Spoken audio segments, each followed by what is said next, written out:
জাদু তোতা। একটা ছোট্ট গ্রামে একটা গরিব পরিবার বাস করত। ওই পরিবারে রামু আর তার স্ত্রী সীতা আর ওর ছেলে চিন্টু থাকতো। ওই গ্রামে একটা তোতাও ছিল, যার নাম ছিল রঘু।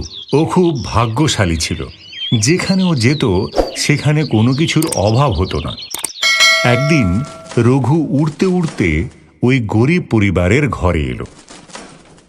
রঘু ভাবল, আরে বাহ, মনে হচ্ছে এখানে আজ ভালো খাবার পাওয়া যাবে। আমি পেট ভরে খাবো। ও একটা বাটিতে রাখা পেয়ারা দেখতে পেল। আরে বাহ, পেয়ারা! আমার এটা খুব ভালো লাগে। আমি তো এটা পেট ভরে খাবো।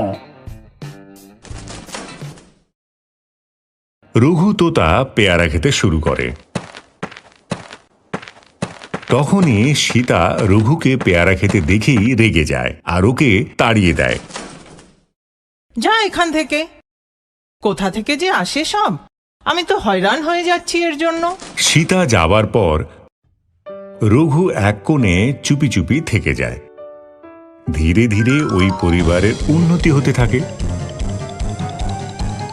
একদিন রামু আর সীতা খাবার খেতে খেতে কথা বলে। আজকাল আমাদের খুব উন্নতি হচ্ছে, কাজও খুব ভালো হচ্ছে। রামু বলল। তখন সীতা বলল, সত্যি বলেছ, ভগবান সর্বদা আমাদের এভাবেই রাখুক। ছেলে চিন্টুও বলল, বাবা, আমাকে খেলনা এনে দাও না, আমার সব বন্ধুদের কাছে খেলনা আছে। রামু বলে, ঠিক আছে, নিশ্চয়ই আনবো। সীতা তখন বলে, কত খুশি সবাই, আমার পরিবারের যেন কারোর নজর না লাগে। একদিকে এসব কথা হচ্ছে তো অন্যদিকে রান্নাঘরে রঘু তোতা পেয়ারা খেতে খেতে বলে, ভালো লাগলো পেয়ারা খেয়ে, ভালো লাগলো পেয়ারা খেয়ে, ভালো লাগলো। তখনই সীতা রান্নাঘরে আসে আর রঘু তোতাকে পেয়ারা খেতে দেখে খুব রেগে যায়। সীতা রঘুকে বাইরে বের করার জন্য খাঁচার মধ্যে পেয়ারা রাখে। রঘু যেই পেয়ারা খেতে খাঁচার মধ্যে ঢোকে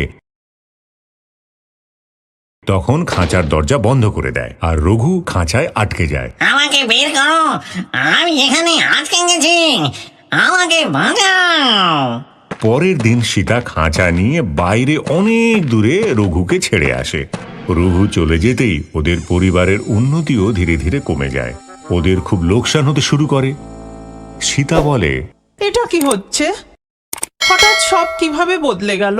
এতদিন তো সব ঠিকই চলছিল। রামু বলে, মনে হয় ভগবান আমাদের উপর রেগে গেছেন। চিন্টু বলে, মনে হয় আমি আর খেলনাও পাবো না।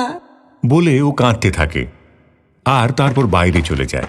কিছুদিন পরে রঘু তোতা আবার ওই ঘরে আসে। ফিরে এলাম আমি, ফিরে এলাম আমি, এবার আমি খুব করে পেয়ারা খাবো। রঘু সোজা রান্নাঘরে ঢুকে যায় আর পেয়ারা খেতে থাকে।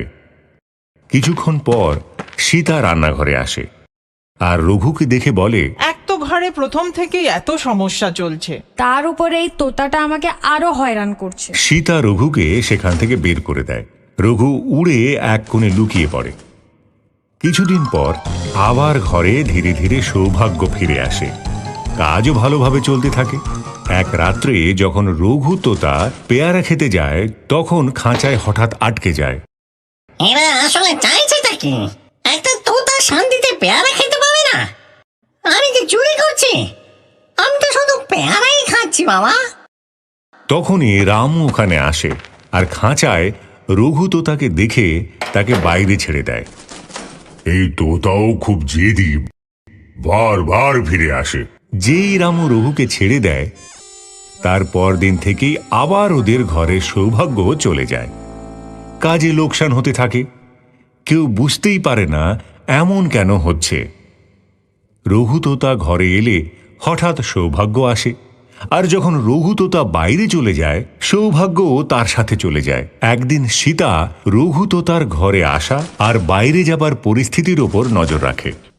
এই তোতা যখনই ঘরে আসে তখনই ঘরে সৌভাগ্য আসে, আর যেই এ ঘরের বাইরে চলে যায় এর সাথে ঘরের সৌভাগ্যও চলে যায়। এটা জাদু তোতা নয় তো? পরের বার যখন তোতা ঘরে আসবে আমি ওকে কোথাও যেতে দেব না। সীতা রঘু তোতার অপেক্ষায় থাকে,